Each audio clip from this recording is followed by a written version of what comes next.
I know gratitude is one of those spiritual shoulds that as we strive to be, happier, better people, that we are often told to be grateful.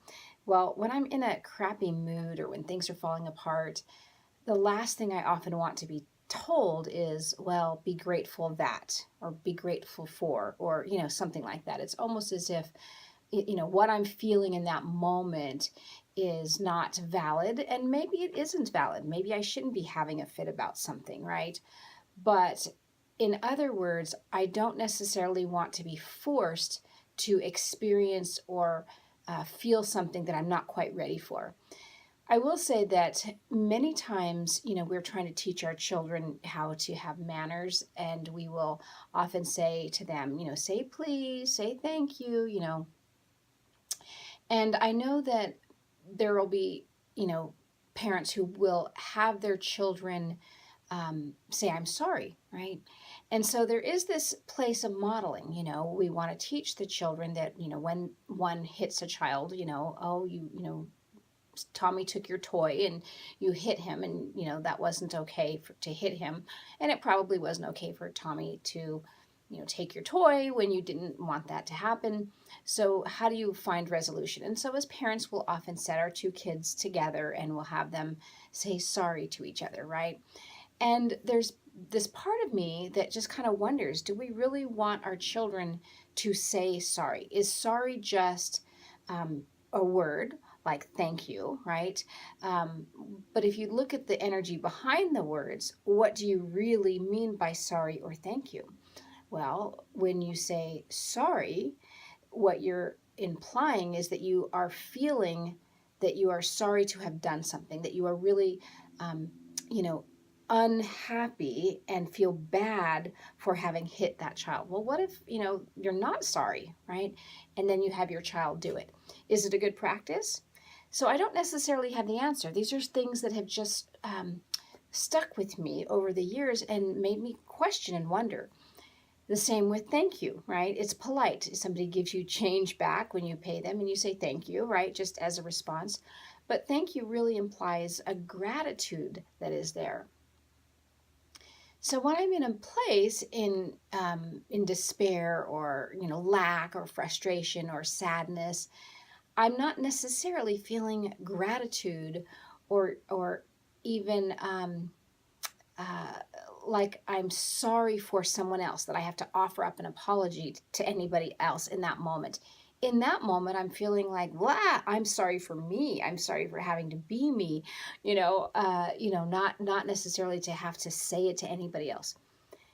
So in the same way, when I am in this place to have another person say, well, at least it's not this bad, or, we'll be thankful for, there's that little resistance of, how dare me, how dare you tell me how I'm supposed to be feeling. So I think it was about 7 years ago. I remember being I had put together a group of people who could connect on these spiritual places, and we met, and once a month to kind of share our gifts and to play and to be in a safe place in which we can explore our spirituality together. And at one point I remember saying something like, I hate running errands. That's just something that drives me crazy. I hate running errands. And someone suggested that I reframe that to say, I get to run errands. I get to shift the perspective to saying, wow, instead of thinking of it as, oh, I hate having to do this thing, it's, gee, I get to run errands, that, I have a car, that I have things that I need to do, that there's things available for me when I go to do these errands. And as much as I would try to go to that place of I get to, as I was driving the teenth errand in a day or whatever, it was like, this is still not fun. It's exhausting. And for me personally, it was exhausting because I had 4 kids, and, the little ones were slow, and taking them all somewhere and getting them out of the car. And, and I lived in the middle of nowhere, and driving to anywhere took forever. So there was never really that sense of, oh, I get to. It was like, oh my God, this is so much work, right? And what I will say is that sometimes life is work. And sometimes there's this like heaviness in that. And what I want to say to that is not to say, gee, I get to have my little pity party and I want to go all the time. But the point is that to honor, this is what I'm feeling, and this is really hard for me. And in that hardness, right, rather than looking for gratitude and saying, gee, I get to run errands, maybe what it enabled me to do was look at how can I avoid running errands? How can I shift, my life around so that my errands are maybe my errands are very efficient. So I do things while the kids are at school. And not have to take them all. Or I make sure that, when I shop, I do a whole little loop that gets everything done at once, or I put it on a schedule. So, in other words, when we have these crunchy areas, rather than just quickly turning it around and saying, now how can I be grateful for it? Maybe it's a crunchy area for us to really look at. And just as I experienced last week, was this crunchy area of, okay, I have to look at these certain financial pieces with my husband and to come to the resolution that, okay, how can we approach this? Not be grateful for being broke, not be grateful for saying, oh, well, at least I have a roof over my head, but rather, how can I shift this? How can I look deeper at what's not working so that I can start to not just heal the stuff that's triggered up inside me, but also to start to look at how can I start to create some resolution so I'm not feeling this, so this doesn't happen on a regular basis where the errands are just exhausting me, or the finances are pulling on me, or whatever it might be. So I just wanted to kind of play with this idea of these spiritual shoulds, when they are in your face and you're wondering, okay, what am I supposed to be feeling, or what should I do? Maybe there isn't a should. Maybe it's simply just saying, hey, this is where I'm at right now in this moment. And that's okay for this moment. And then from there, we can drop into it to see what unfolds next. And maybe it'll be gratitude, and maybe it won't. But it's your experience. Oh, and I did want to say, speaking of gratitude, I am in my daughter's room and she is having her senior meet this weekend.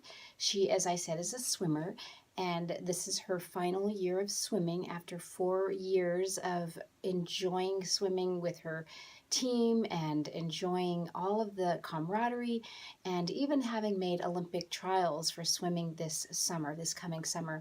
And so this is our first time that we've been able to come to her pool and see a meet at her school. And the beauty is last night we were able to, present her with some flowers and be there for her senior night. So I am feeling grateful. It's authentic gratitude. It's not something that's been forced on me.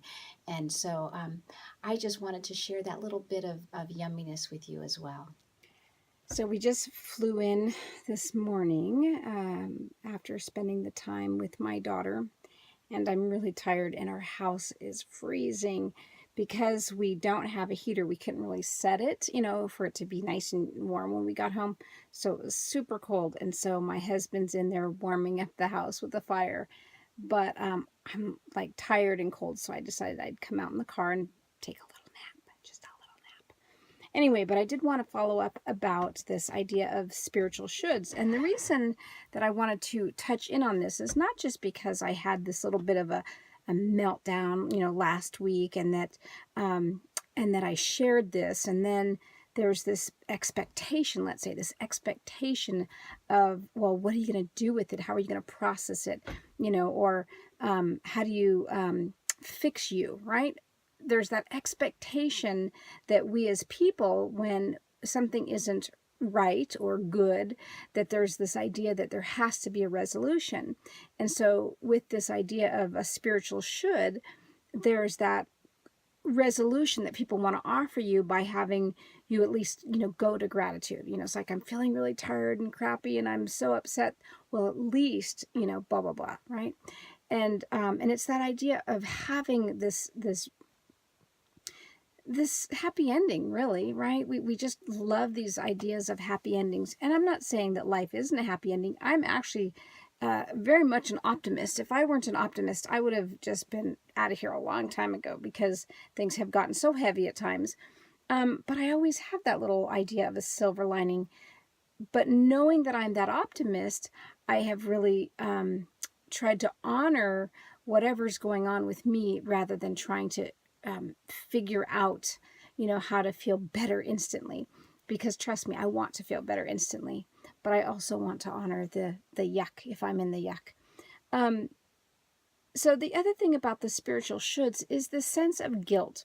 So, for example, if someone with their best intentions are saying, you should be grateful that, or at least you have this or that or the other, it's almost like what's really happening is there's this sense of invoking some kind of guilt for having a feeling to begin with, for having a bad feeling to begin with, or even deeper than that, that there's something wrong with us, that if we didn't get it right on the 3D level, that the way to right, the way to become right, is to go into gratitude, or whatever, or processing. So just food for thought. One of the things I'm really clear about is I don't have the answers. I have a life. I am a mom. I have children. I have challenges. I have a lot of yummy moments that are just like, wow, I'm so, so happy to have, these children in this life that I have. And other times it's like, wow, this is really hard. And so, to me, that just happens to be how my life goes. And so in doing this show, I really want to be as clear and honest with you that it's not always these little, rose colored, lifestyles that I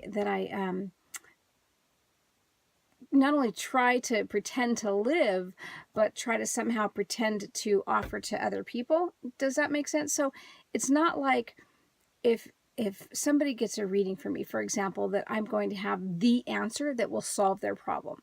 It's like I give information as I get that information, and I bring it with as much clarity as possible to show them the bigger picture, right? And in mentoring, the intention is for me to hold space for you, for a client, for whoever, to see and experience their truth. Who are you on a soul level? Their power, where do you have choices? And it could be an empowerment choice to go to gratitude, but it could also be very empowering to say, I've never been able to, to feel rage because my family would never let me. Maybe that's the empowering thing to do, and to align with joy. And sometimes I think we misinterpret joy as being happy, happy, happy all the time. To me, joy is an undefinable experience of love consciousness flowing through me.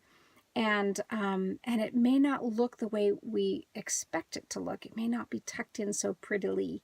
Anyway, so just wanting to give you a picture of me and in my own struggles where I go, and how anytime I feel the sense of should, even if it's a 3D should, like you should eat well, there's always that, really, I should. It's that resistance, like, don't tell me what I should do, but especially with the spiritual shoulds. And it may be because I was raised in this metaphysical household that there was always this underlying, should, it felt like. And I think most spiritual organizations do that, whether it's religious or New Age or whatever. There's often people like rules, and they often want to, like, put it all in the same umbrella of good, bad, right, wrong, should, shouldn't. So, yeah, that's where I'm at right now. Time for my nap. Back to should for a minute. When I was first doing readings, and I learned specifically how to do readings by accessing the Akashic records, one thing that I did before I started reading for others is really look at my own stuff and ask, the records these questions. And of course, I asked a question framed in the sentence using the word should. Should I, blah, blah, blah, right? And one of the first things that was a response that was so clear to me was should is simply could with shame attached to it. And that was such an aha moment for me, that could implies neutrality. You could wear a blue dress, You could wear a black dress.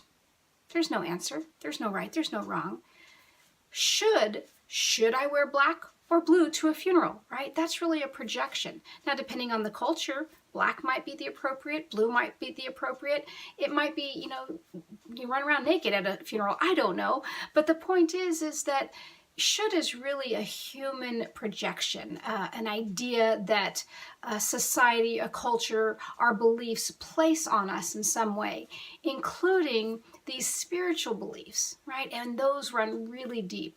So what I have tried to do in essence is just to reframe my words, my thinking that offers up could versus should. Right. And when I feel into what's going on with me, I might get the sense that it would feel better. It would be in alignment even more. It would expand my frequency even more if I chose this path, but that doesn't mean the other path is wrong. I could just as well go down that path, have this experience, and have something else show up that's just as delightful or perfect for where my soul is wanting to travel in that moment.